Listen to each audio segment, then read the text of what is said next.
Tęsėme ekskursiją po Šiauliuose veikiantį šunų viešbutį Uodeginčius ir pažintį su visa jame dirbančių profesionalų komanda, bei žinoma, neišdildomą įspūdį paliekančiais jų augintiniais. Pirmoje laidos dalyje jau užsiminėme, kad Uodeginčiuje veikia ir šunų dresūros mokykla.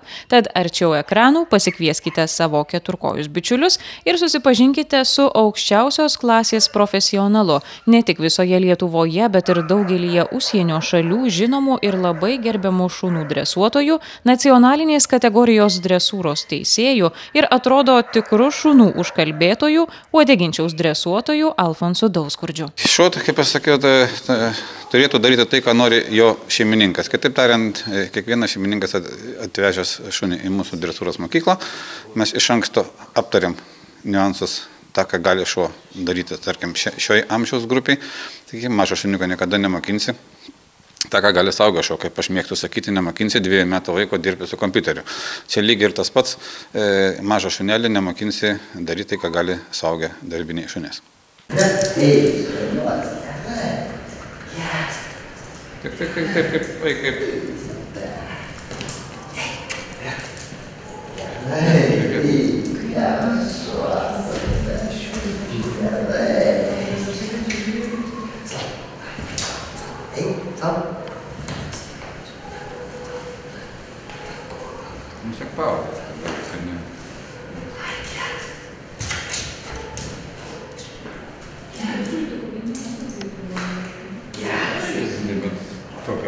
Kaip dirba tas manęs neįt.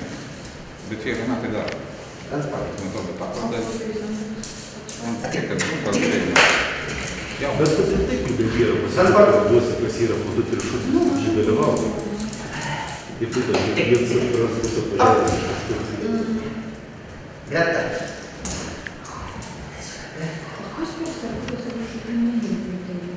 Šalia. Per pusę pažiūrės. Šalia. Šalia.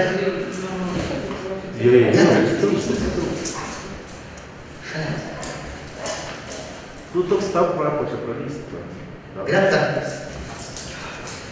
In. Realiai išdaryti, kad jūs mažinat mūsų pažįstamų laiką. Ateik.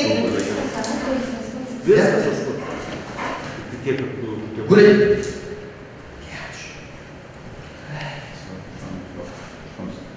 Stovėt. Tai pradedant nuo iki, nuo paklusnumo iki vagies suėmimo.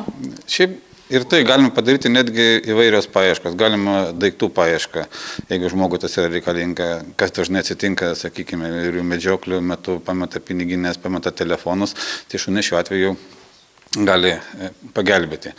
Būna šeimininis konfliktas. Turėjau vieną tokią situaciją, susipyko 2 jauni žmonės, jaunuoju nusimuoju žiedo 60 000 vertės šveitė į pievą. Ir jeigu ten ne šuo, ten tas žiedas būtų ir pasilikęs, bet dėja šuo pagelbė ir surado tokį brangų daiktą.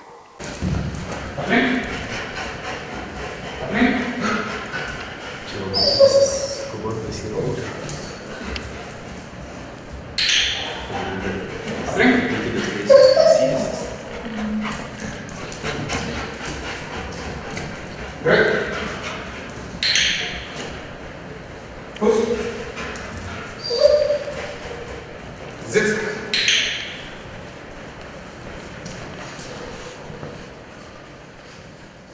Jeigu tokių sudėtingų dalykų, žmogui nereikia, tarkim, ar ne, tai patys paprasčiausi dalykai, ko išmokote čia šunų?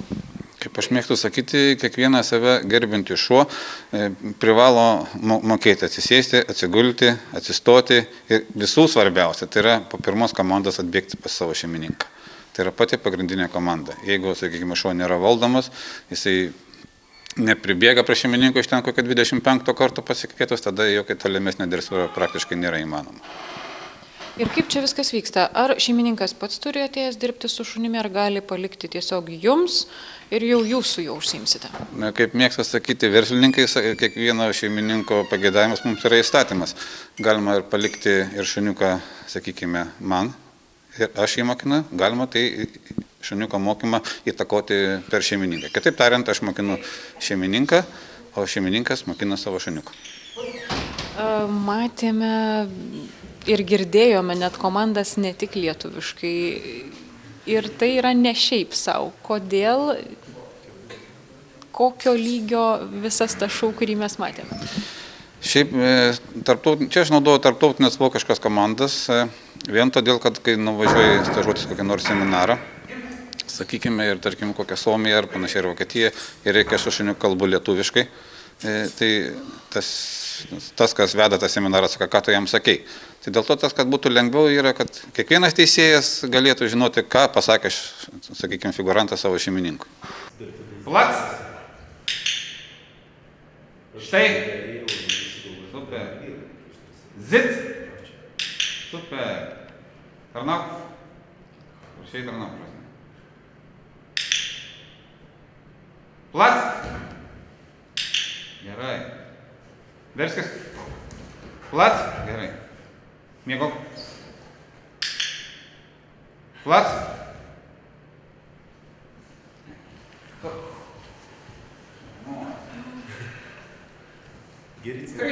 Bet jūs ir pats esate teisėjas. Nu, dėjas. Kodėl?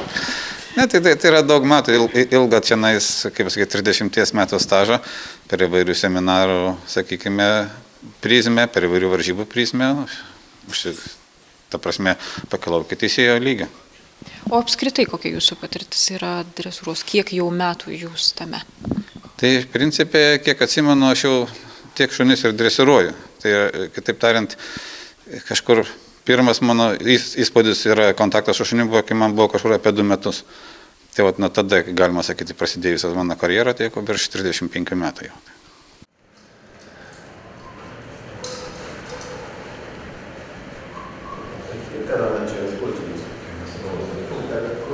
Šaukdams pulk.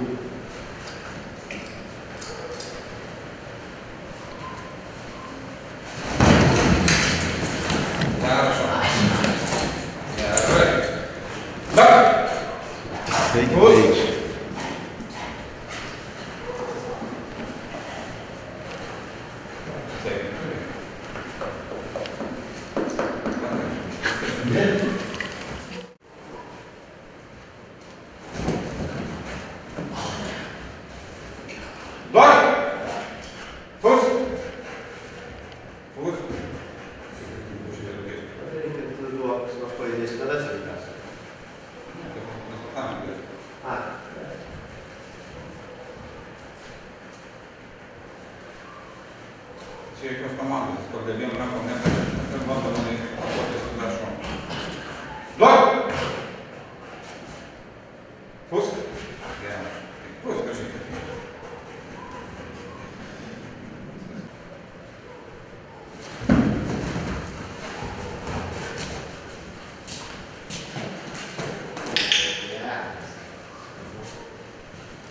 Šiek per daug, šiaip pagal idėjas yra labai jau trušuoji. Per daug žiūri mane. Čia tas... Ir dar sėkelį. Paskui mes padarysim. Aš tada prieisiu, kai jis tai apsaugo. Nesupratau. Gerai, paskui mėgau. Aš nedavau, ne. Transport. Pabėg. Хорошо. Да. Транспорт. Gerai, šauna. Čia visą laiką bandytų pabėgti. Da. Gerai. Zit. Balsas.